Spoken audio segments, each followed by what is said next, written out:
I don't know what your experience with reading Scripture has been like through your life. If you started somewhere and it's evolved, but early in my own faith journey, my Bible reading consisted primarily of what I'd encounter in a worship service. And then down the road, I began to pick up devotionals or study guides or small kind of Bible study books with small selections of Scripture. And then I started to pick up some reading plans where I might read a couple chapters a day from different places in Scripture. And it wasn't until seminary where I was urged for the very first time to read whole books of the Bible in one setting or in a condensed sort of a period of time. And this seemed like a really strange task to me because I had never read the Bible that way, and it seemed weird too. I felt like I was missing things, like it was just not a good way to read. And Jane actually might remember when I sort of got on this kick, when I was encouraged to do this because I said, hey, okay, I want to start reading whole books of the Bible together. Can we do that before bed? And we had up until that point enjoyed reading our novels before bed, and she was like, yeah, let's do it. Okay, yeah, we can totally do it. And so we started small. Jude was our first one. Obadiah was second. 2 John, 3 John. You see a pattern here. These are the books that take up one page of Scripture.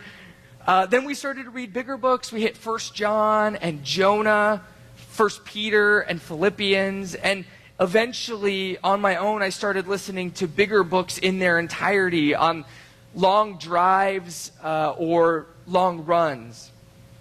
And what I began to experience as I read larger chunks of Scripture together was a bit unsettling. This sort of reading began to undo some of my earlier reading. Verses like, I can do all things through him who strengthens me, have this powerful motivational strength and potential, right? Verses like this are so usable in all sorts of challenging situations. I loved to repeat that verse as a sort of mantra when I was running on long runs or when facing something that I was afraid of. But reading the book of Philippians as a whole drew me into a biblical context for that verse that did more than just motivate. The Spirit of God, when I read Scripture in its context, was able to challenge and transform me in thoroughly biblical ways. So that verse, as part of a whole letter, I learned was offered to a community that was beginning to suffer the way that the Apostle Paul had suffered. And like Jesus, they, with Paul, were entering into a season of their faith that was going to be incredibly difficult. And Paul had up until that point experienced some significant financial hardship.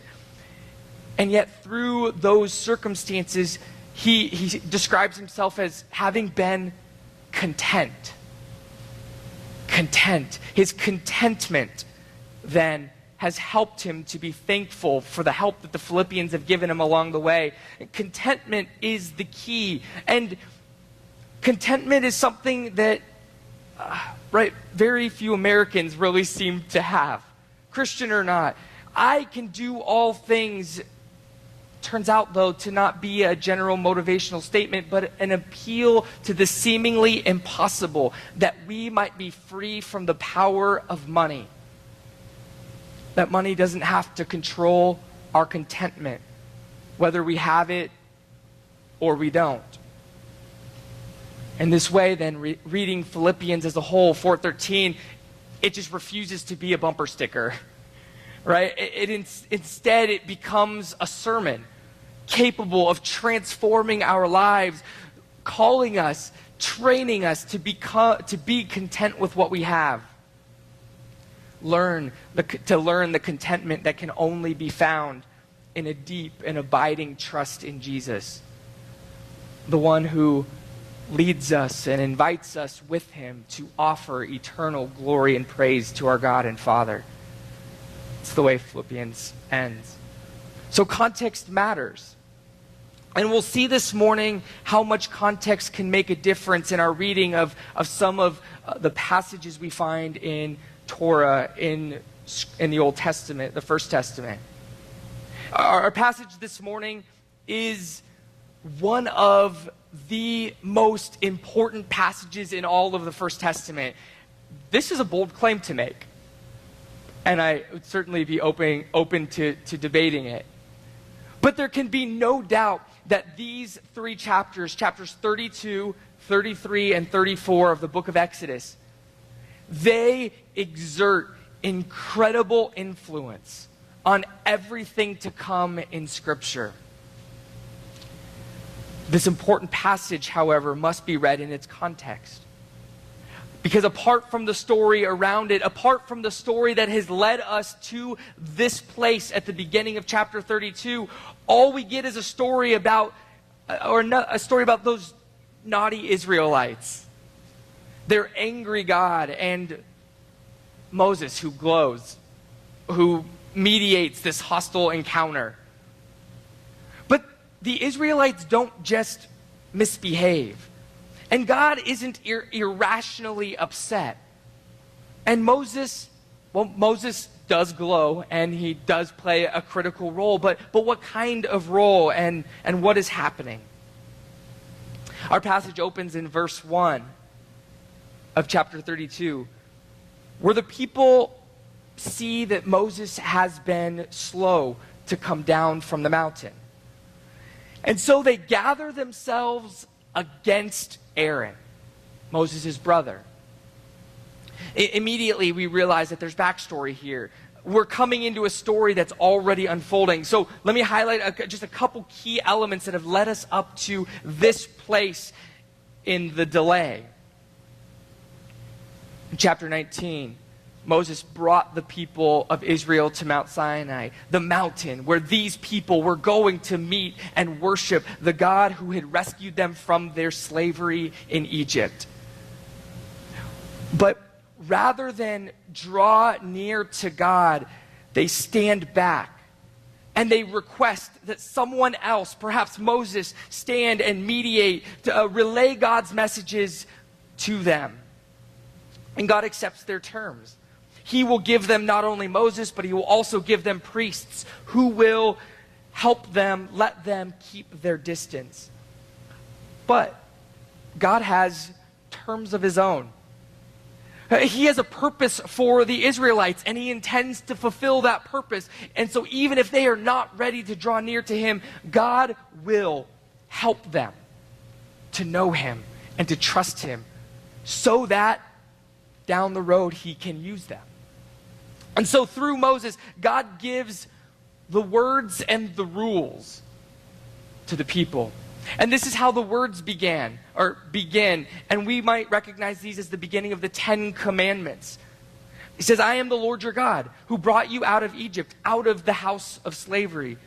You shall have no other gods before me. You shall not make for yourself a carved image or any likeness of anything that is in heaven above, or that is in the earth below, or that is in the water under the earth. You shall not bow to them or serve them, for I, the Lord your God, am a jealous God. These are the first 3 of the 10 words given to Israel. The first rule in the book of the covenant that follows then is this: you have seen for yourselves that I have talked with you from heaven. You shall not make gods of silver to be with me, nor shall you make for yourselves gods of gold. Moses brings these, the words and the rules, the 10 Commandments and the book of the covenant, to the people of Israel. And how does Israel respond? They readily receive him. All that the Lord has spoken, we will do, and we will be obedient. And on the basis of these words then, recall what's happened the last couple weeks. God cuts a covenant with the people of Israel. They enter into a contractual agreement. They are now betrothed or engaged to each other. According to Jewish marriage custom, the bride would now be prepared for their marriage, and the groom would go and prepare a place for them to live. And so, where they're at, the Israelites are given the book of the covenant, the words and the rules. The underlying assumption is that with these words from God, they could meditate on them and come to love and to trust their covenant partner, the God who had brought them out of their slavery in Egypt. The people are left with these words and with Aaron as their leader, while Moses then goes up the mountain where God gives him the 7 chapters we looked at last week. 7 chapters worth of tent building instructions. As an engagement gift, you might say, God is giving to Israel a space where he can dwell in their midst and they can worship him. So that as they travel to the place that he has prepared for them, they might travel with him in their midst. We recall this summary of the tabernacle from last week. God says, I will meet with you. I will speak to you there. There I will meet with the people of Israel, and it will be a holy place because of my presence. I will dwell among the people of Israel, and I will be their God. And they shall know that I am the Lord their God, who brought them out of the land of Egypt, that I might dwell among them. I am the Lord their God.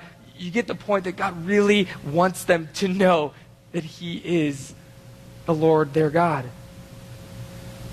And so Moses spends 40 days and 40 nights on the mountain receiving these tent building instructions.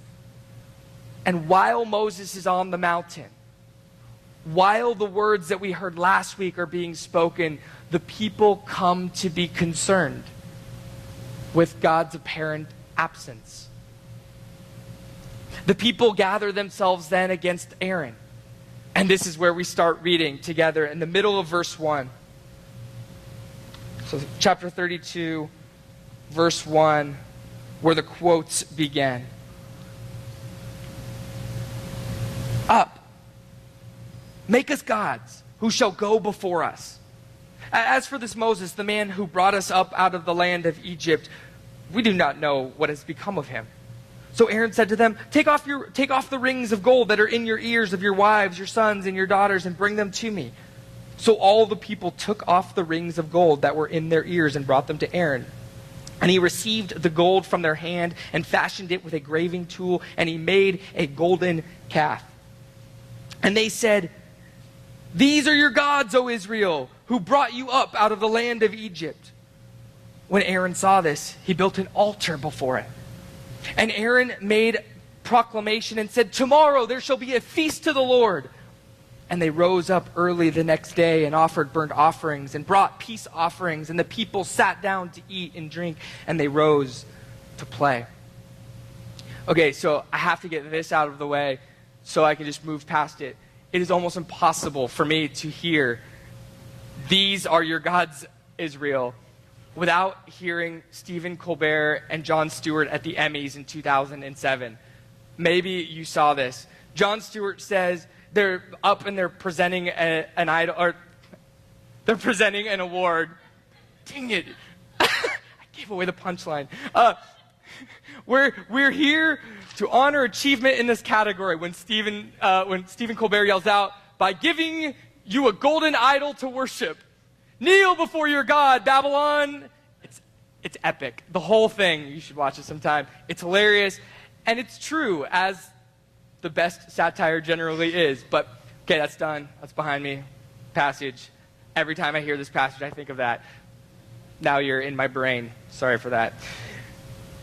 There is real power in this passage in recognizing the context that goes before it.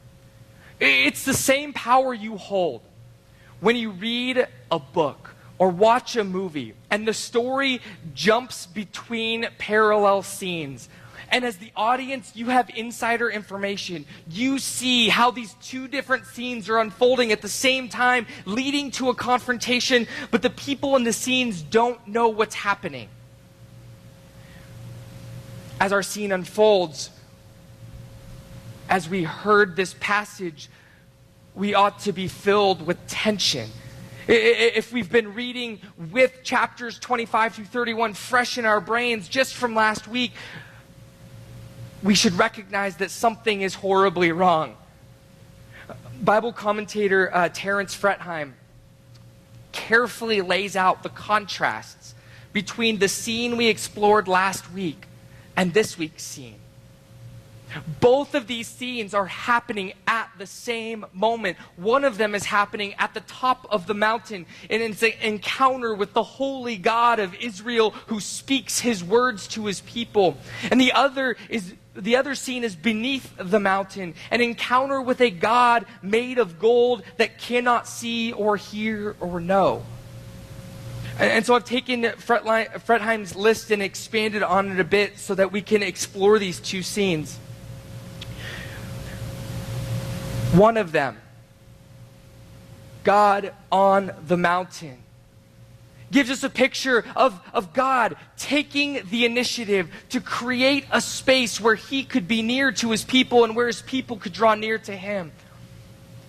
But this week, below the mountain, those very people are afraid and confused, and they take the initiative, their own initiative, to create something that can produce for them an experience, perhaps a set of feelings that make them believe that God is near to them. They generate or manufacture a sense of divine nearness. It seems that they are attempting to recreate some sort of past spiritual experience. God takes the initiative to draw near to people. People take the initiative to create the impression that the gods are near. On the mountain, God gives the list of things that will be required for his dwelling place. And it is a costly list, as we looked at last week. But the items on it are to be given generously from willing hearts. At the foot of the mountain, Aaron commands an offering. The people are willing to pay a price for the feeling of spiritual connectedness. But the cost is mere ornamentation. It's their excess jewelry, hardly a blip compared to what God will ask of them. God requests generosity from willing hearts. People participate in the economic exchange of goods and services. The spirit of spiritual goods and services.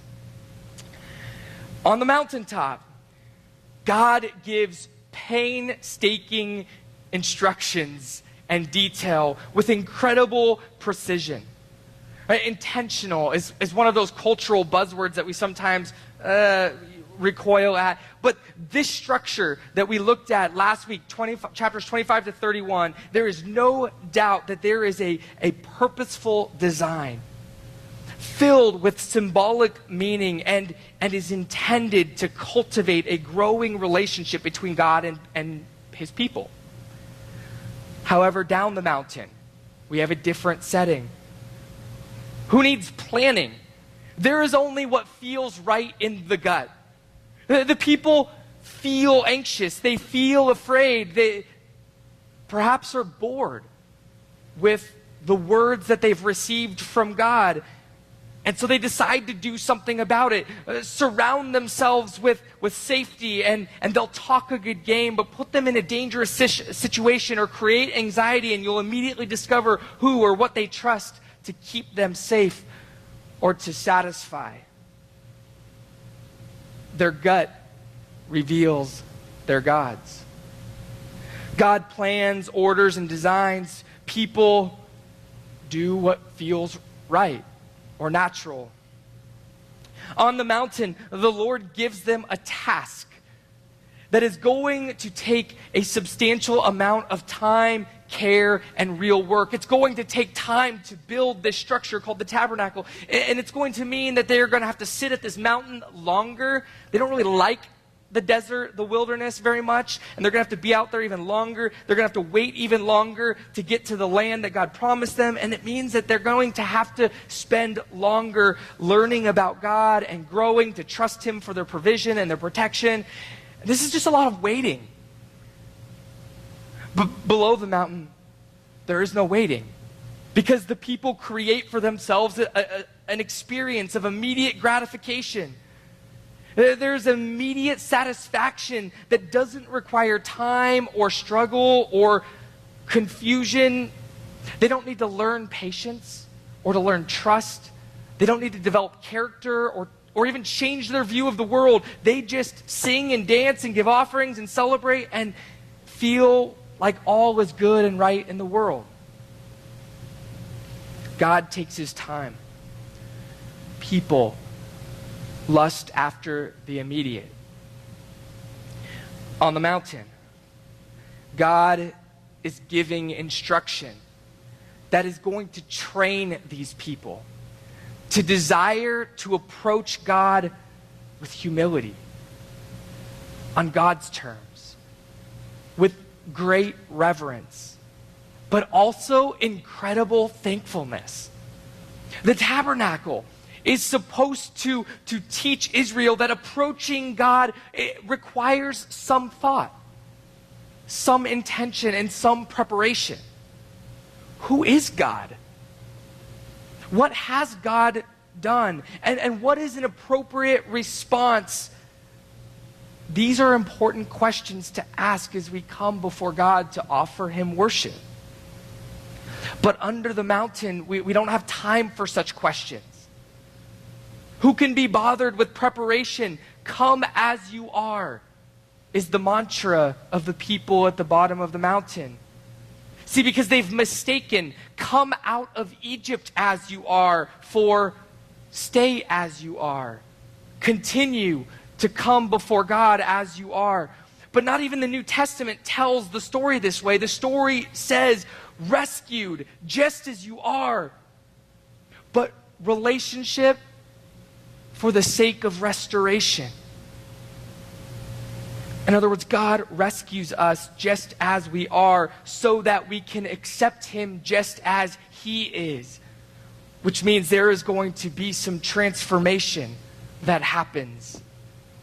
And the way we approach God is part of how our minds and our hearts and our bodies are made new.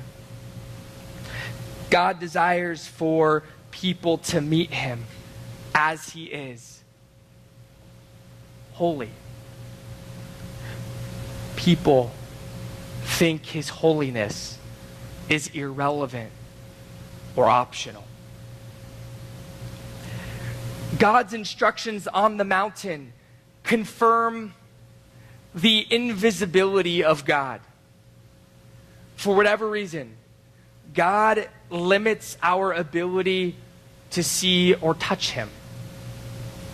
But the worship taking place below the mountain pretends that seeing is believing. It takes human sight and it elevates it to the level of ultimate value. 40 days without seeing something miraculous, and they have to create something to see and to touch to imagine that God is at work among them. God cannot be represented by images. People will worship what they can see and touch. And finally, the very essence of the mountaintop is the desire of a personal and active God to dwell among, to be present with, to lead and to teach His people.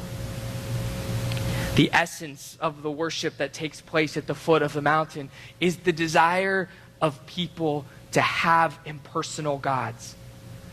Impersonal gods that they can control, that they can influence, that give them a sense of power and predictability over their lives. Fretheim goes on to summarize this passage by saying this: it is obvious that the construction of the golden calf contrasts at every point with that of the tabernacle. The tabernacle is thus to be seen to stand over and against all forms of idolatry. Idolatry. That is what this passage calls the Israelites' activity at the bottom of the mountain. This isn't like the situations we've seen through the wilderness so far, where the Israelites grumble, or where they complain, or even cry out because they're in danger or in need. That kind of trust can develop, can be learned. Idolatry is not a situational lack of trust. Idolatry is betrayal. Idolatry is adultery. It is utter rejection and complete disregard for their rescuer, the God who brought them out of Egypt and who just weeks earlier they had promised publicly to be faithful to. The Israelites don't just show that they're having a hard time figuring out some of the rules. They demonstrate that they are essentially no different than Pharaoh. Where Pharaoh had a hard heart, they have stiff necks. Like oxen who utterly refuse to go where they are supposed to go without a strong and heavy yoke. And as this passage continues, the depth of the betrayal is seen and experienced and felt. God disassociates himself with these people. He gives them over to Moses. He suggests the possibility of destroying them altogether. He tells Moses that he's unwilling to travel with them. I mean, we're presented with a picture of God who is legitimately grieved by this people's rejection of him. And this people's rejection of him is what the Bible calls idolatry. This story becomes the template or the foundation passage for understanding idolatry in Scripture. Israel's struggle with idolatry is a central theme in the First Testament, and it doesn't disappear in the New Testament. Paul, as we heard earlier, urges the Corinthian church to flee from idolatry. Paul tells the Galatians that idolatry is the work of the flesh. Paul tells the Colossians to put to death their greed, which is idolatry, he says. Paul praises the Thessalonians for having fled from idols and turning toward the living God. Peter tells his churches to live for the will of God, not for human passions, which include idolatry. The author of Acts relates to us that the very first instructions given to Gentile Christians, Gentile converts to the faith, dealt with cutting off anything related to idol worship. The closing words of the Apostle John's very first letter are, "Little children, keep yourselves from idols." And then Revelation also warns that idols are against God and something to be repented of. In my 10 years as a pastor, I have been asked for advice about just about anything and everything you can ever imagine. As you can imagine, working with teenagers, they're generally quite free with their questions and their ponderings about what it might look like to follow Jesus. But I can't think, and I tried hard, and I hurt my brain a little bit, but I can't think of a single time in my 10 years of pastoral ministry that I've ever had someone want to talk about fleeing from idolatry. This is just one of those topics that doesn't get brought up.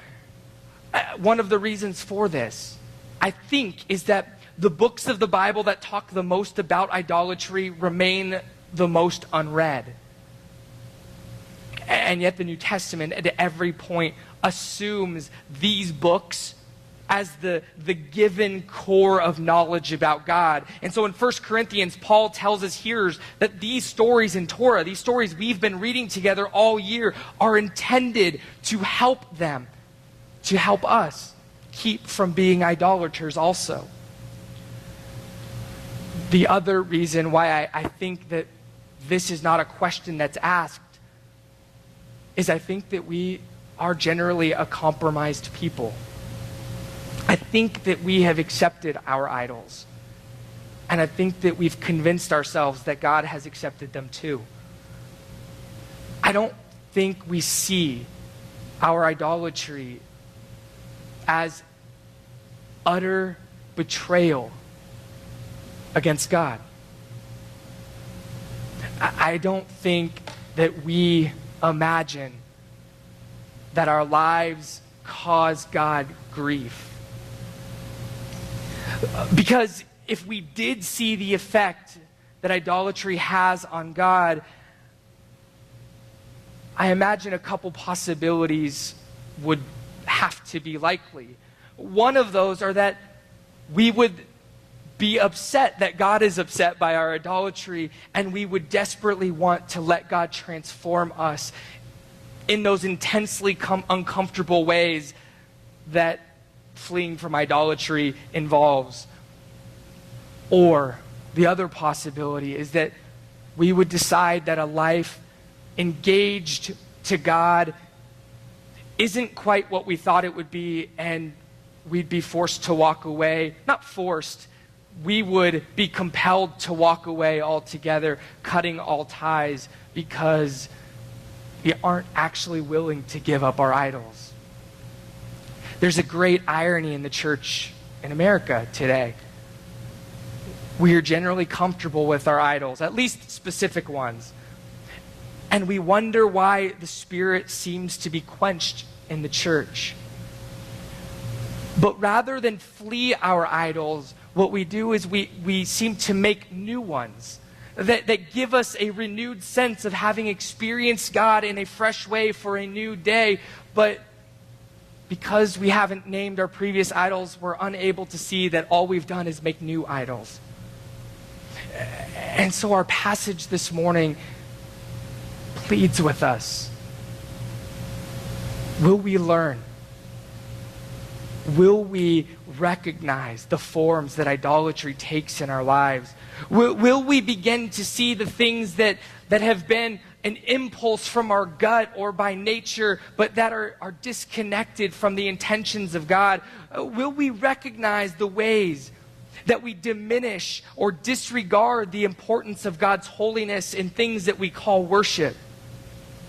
Can we see the ways that we strive in our lives to control and influence our lives, making them as predictable as possible, pushing God to the margins, but doing this all in God's name? Can we identify the ways in which we manufacture spiritual experiences? What will it take for us to flee from our idols? Exodus 32 calls us to ask this question. 1 Corinthians 10 says that question is not a dead question, but is as relevant to us as ever. As we prepare to come to the table this morning to receive the bread and the cup, I want to read God's final response to Moses before he renews his covenant with Israel. This is in Exodus 34, verse 6. So the Lord passed before Moses and proclaimed, the Lord, a God merciful and gracious, slow to anger, abounding in steadfast love and faithfulness, keeping steadfast love for thousands, forgiving iniquity and transgression and sin, but who will by no means clear the guilty, visiting the iniquity of the fathers on the children and the children's children to the third and fourth generation. And Moses, this is Moses' response, quickly bowed his head toward the earth and worshipped. And he said, if now I have found favor in your sight, O Lord, please let the Lord go, in the midst of us, for it is a stiff-necked people. And pardon our iniquity and our sin, and take us for your inheritance. Much like God's first response to Moses when they met at the burning bush, God doesn't give Moses very many answers here. He definitely doesn't answer the questions that Moses is asking. Instead, at the burning bush, God just gave Moses his name. My name, God says, which includes the promise I gave to your fathers, is what will sustain you. And here, God repeats his name. This is the name that has sustained you, but he goes beyond that. God describes for Moses his character. You can trust my name and you can trust my character. That is what you need. And God's mercy and grace, his patience, his steadfast love, and his faithfulness to his promises is seen for us most fully week after week when we come to this table to announce that God gave his very own son so that the wicked, rebellious, and idolatrous people of this world could be set free from their sin and from their fear of death.